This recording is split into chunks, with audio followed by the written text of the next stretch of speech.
Strahinja Krstić je talentovani atletičar i vredan učenik osnovne škole Jovan Cvijić u Zminjaku. Nalazi se u centru pažnje školske zajednice zbog svojih uspeha i primernog ponašanja. Sa lakoćom usklađuje sportske obaveze i školske zadatke, pokazujući da upornost, disciplina i dobra organizacija vremena se uvek isplate. Na brojnim sportskim takmičenjima sa ponosom predstavlja svoju školu, ostvarujući zapažene rezultate i donoseći joj priznanja. Ovo je 99. 100. 101. 102. 103. i ovo je 104. medalja koju je Strahinja osvojio iz atletike. Čestitam, svaka čast, bravo. Hvala. Sa koliko godina si počeo da se baviš atletikom? Sa atletikom sam počeo da se bavim sa 5 godina i prvi klub mi je bio u Bogatiću. Trebalo je puno truda da se osvoji svaka ova medalja i bilo je teško, ali sam uspeo i stigao sam do tog nekog mog cilja. Otkud baš atletika? Tvoji vršnjaci se interesuju za fudbal, rukomet, košarku ili neke druge sportove, ti si se opredelio baš za atletiku. Pa voleo sam da trčim, bio sam brz i to me nekako privukla, ta brzina, i odlučio sam da krenem da se bavim atletikom. S kim si trenirao? Ko te do sada pripremao za takmičenje? Pa najviše me pripremao trener u Šapcu koji se zove Bilja Plankov i u Ašk Tempu Šabac, i to mi je bio jedan od najboljih trenera u mojoj karijeri. Pamtiš li takmičenja? Koja su to takmičenja ostavila na tebe poseban utisak? Da, najbolji utisak mi je ostavilo takmičenje međunarodno u Splitu kada sam osvojio 3. mesto i na Zlatiboru kada sam također osvojio 3. mesto i bio sam 3. u Srbiji za 2013. godište. Koje su to discipline koje su u atletici najteže? Da li su to one za koje si se ti opredelio? Pa po meni najteže discipline su 200 metara i ja sam baš trčao tu disciplinu, i 60 metara. Koliko je potrebno vremena za pripreme kada su takmičenja u pitanju, koliko se redovno trenira, da li mora svaki dan, da li se prave pauze u treniranju? Pa da bi se pripremili za takmičenje moramo skoro svaki dan da treniramo da bi dostigli taj neki cilj u životu. Ti se ponosiš ovom školom, ali se škola ponosi tobom iz razloga što si osvajač brojnih medalja. U ovom trenutku ih imaš čak 104, to smo rekli malo čas na početku razgovora. Da. Pa ja sam ponosan što idem u ovu školu i oni su ponosni što ja idem u nju i meni je drago baš zato što sam ovdje. Jel vidiš sebe u budućnosti u svetu sporta? Pa da, nadam se da ću u budućnosti također nastaviti da treniram fudbal ili atletiku. Da li sebe vidiš kao nekog trenera? Pa sve je moguće, verovatno. Da preneseš svoje iskustvo koje se sticao godinama na mlađe generacije? Da. Savremeni pristup obrazovanju ogleda se u trudu nastavnika da pored učionice nastavu organizuju i u prirodi. Posebna pažnja posvećuje se prirodnim naukama, pa učenici često uče kroz istraživanja, posmatranje i praktičan rad na terenu. Koliko deca vole biologiju? Mnogo.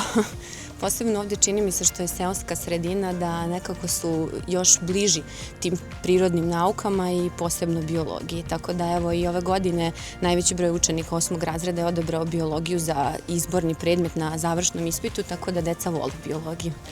Koliko je bitno imati dobrog profesora, koliko je bitno da deca zavole recimo neki predmet upravo kroz saradnju sa predavačima? Pa moje lično mišljenje je da je to i presudna stvar. Posebno u osnovnom obrazovanju, evo ja sam primjer pravi za to. Još uvek imam priliku da sarađujem sa svojom nastavnicom iz osnovne škole koja mi je predavala biologiju, zbog kojeg sam se i opredelila za ovaj poziv, tako da mislim da je to zaista jako važno i da svaki nastavnik treba to negde uvek da ima u glavi kada radi sa decom, i za bilo kakav uspeh to je zaista presudno. Vaša bivša učenica je učestvovala na republičkim takmičenjima iz biologije, rado se vraća u ovu školu, pa da čujemo i njena iskustva. Apsolutno, profesori su bili, da kažem, presudna stvar zašto sam ja zvolila baš biologiju i hemiju. Prosto biologija nekako bio je moj omiljeni predmet već odavno, a sa razredom sve je bilo mnogo lakše. Zato sam i upisala medicinsku školu. Hemija i biologija su mi dosta, da kažem, bile presudne za odabir škole, tako da zaista lepo iskustvo. Iskustva sa republičkih takmičenja, s obzirom da si predstavljala svoju školu? Bila su zaista sjajna, ponovo bih se vratila, ta iskustva su negdje neprocenjiva i upoznavanje drugih ljudi mnogo je doprinelo, ima dosta benefita, zaista, baš onako lepo osjećaj. Kada govorimo o biologiji, vi se držite plana i programa koji je propisan, a koliko opet pokušavate na neki dopadljiv način da im približite ovaj predmet?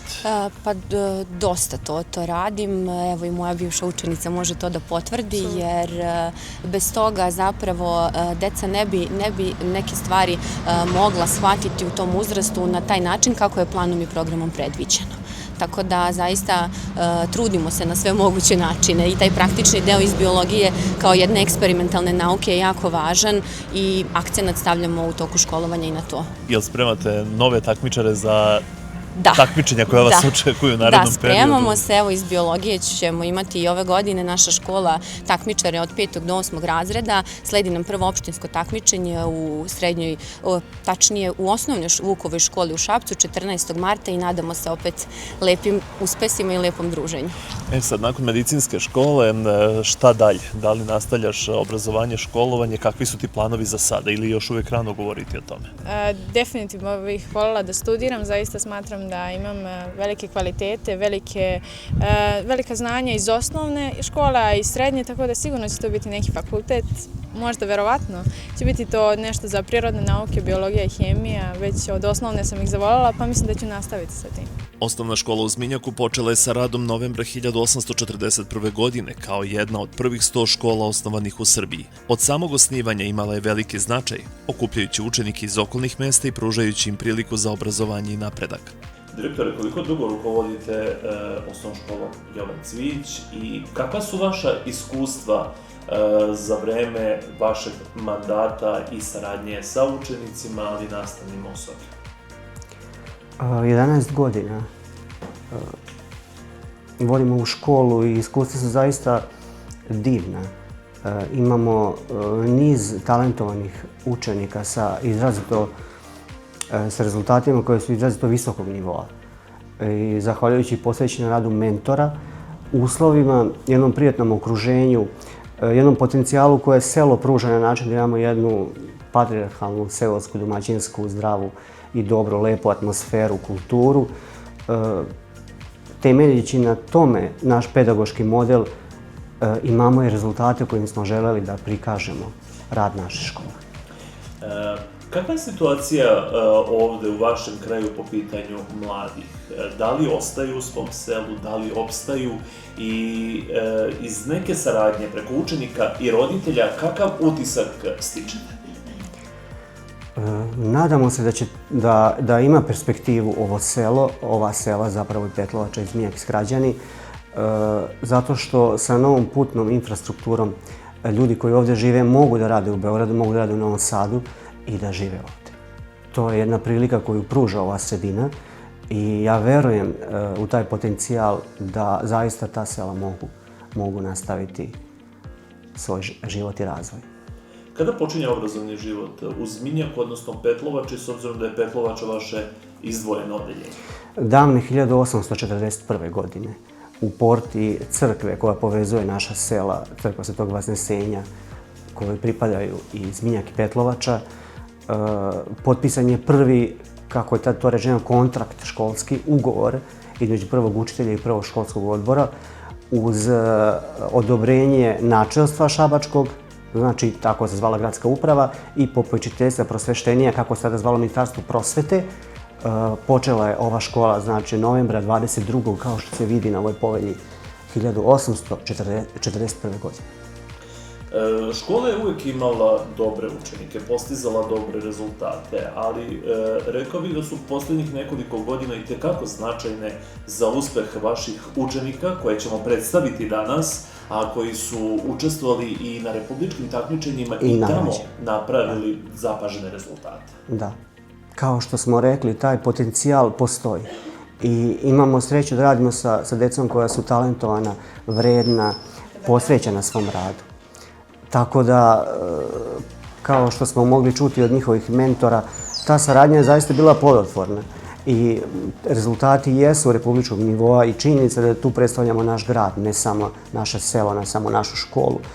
I to je ono što promoviše i ovu sredinu, a ostavlja, ja verujem, jednu lepu uspomenu u srcima naših učenika koji odlaze iz ove škole, pamte i svoj trud i svoje mentore, svoje rezultate i ovu školu. Kada kažemo da su škole moderno opremljene, mislimo upravo na savremen pristup nastavi, učionice i same objekte koji su u mnogo boljem stanju, recimo nego kada ste vi bili đak.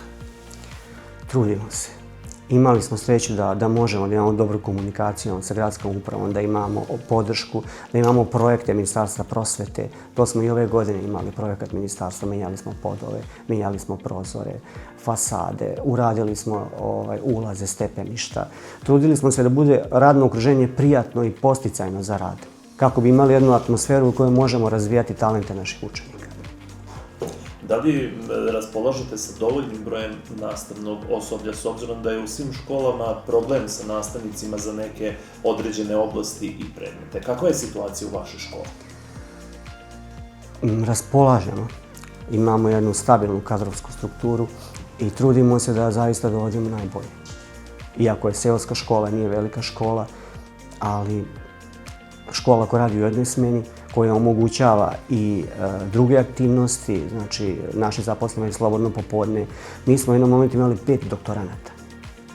5 doktoranta u jednoj maloj seoskoj školi. I to smo imali zato što vjerojatno škola pruža uslove za to. O školi sa ponosom govore Teodora i Valentina, bivše učenice koje sada pohađaju srednju školu. Svaki slobodan trenutak koriste da posete nastavnike i ispričaju im utiske o daljem školovanju, pokazujući koliko su temelji stečeni u osnovnoj školi važni za budući uspeh. Zašto se vraćam? Koliko god je bilo teško generalno pohađati, mislim da u svakom trenutku života čovjek misli da je nešto što je bilo zapravo bolje, ali sada sam baš uverena u to kada sam otišla na dalje više školovanje, napredovanje. Sigurna sam da je ova škola, da su ljudi koji stoje zapravo iza nje, generalno ostavili veliki i dubok trag u celokupnom mom karakteru, pa čak i daljem školovanju i životu i da će tako i nadalje biti. Koliko je saradnja sa nastavnicima bila presudna za dalje školovanje, edukaciju, za izbor škole, ali možda i nekog profesionalnog zanimanja u budućnosti? Pa zapravo mislim da je bila ključna iz razloga što generalno kolektiv ljudi koji je prisutan ovde su pre svega bili prijatelji sa svima nama. Davali su nam veliku slobodu mišljenja, govora. Pored svog formalnog znanja koje su nam prenosili su nam i ono životno iskustvo koje verujem da je mnogo više cenjeno i mnogo vrednije zapravo za sve nas od bilo čega drugog. Škola vam je dala mogućnost da se edukujete, da se usavršavate, ali i da se oprobate na takmičenjima. Tako je, da. Od tog školskog preko opštinskog do republičkog takmičenja. Pa kako su izgledale uopšte sve te selekcije, jaka konkurencija, kada uzmemo u obzir da su učestvovale sve i gradske škole, odnosno škole na republičkom nivou? Iz tvog iskustva. Da. Pa mogu vam reći da je to jedna posebna priča. Generalno ta sezona takmičenja, kako je mi svi ovde nazivamo, je veoma stresna, naporna. Generalno te selekcije što ste pomenuli su, pred svako proglašenje je prisutna velika doza adrenalina, pred svako takmičenje, svaki test, kao i svaki rad koji se šalje. Iščekivanje zapravo odgovora, rezultata, to je ono što, to je možda i najuzbudljiviji deo samog takmičenja, kao i, ne znam, upoznavanje sa ostalom decom, istih interesovanja kao i vas. I baš zato sam iznova i birala da se oprobavam u ne samo jednoj vrsti, u generalno svim takmičenjima. Bila si učenik osnovne škole Jovan Cvijić, ali se vrlo rado vraćaš ovoj ustanovi, profesorima i mladim generacijama koje sada pohađaju ovu školu. Naravno, ja sam bivši đak osnovne škole Jovan Cvijić Zminjak. Bilo mi je veoma lepo u ovoj školi. Profesori, nastavnici su jako dobri, dobro rade svoj posao i vrlo rado bih se vratila ponovno. Koliko ti je značila saradnja sa nastavnicima, odnosno sve ono što si naučila tokom osmogodišnjeg školovanja, a što ti sada znači i primenjuješ u srednjoj školi? Pa imamo mnogo predznanja. U gimnaziji nam je potrebno znanje koje smo mi doneli iz ove škole. Nastavnici su nas naučili mnogo toga.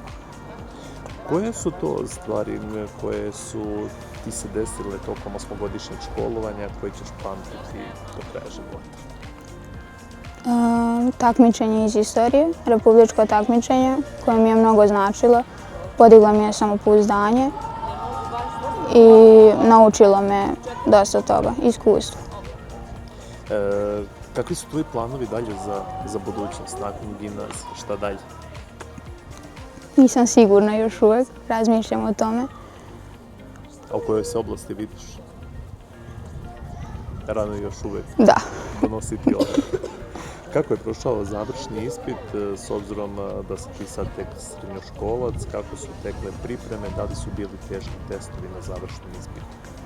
S obzirom na to da smo se jako spremali, testovi nisu uopšte bili teški.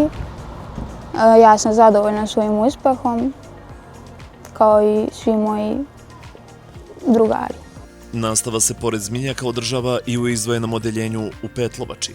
Ustanova predstavlja spoj bogate tradicije i savremenog obrazovanja. Uz posvećene nastavnike, vredne učenike i snažnu podršku lokalne zajednice, ova ustanova nastavlja da gradi put znanja i uspeha za nove generacije. Danas škola ponosno nosi ime Jovan Cvijić, čuvenog srpskog naučnika, geografa i akademika, čiji rad i delo predstavljaju inspiraciju generacijama učenika. A učenici ističu da su ponosni što njihova ustanova nosi ime tako značajne ličnosti srpske nauke i kulture.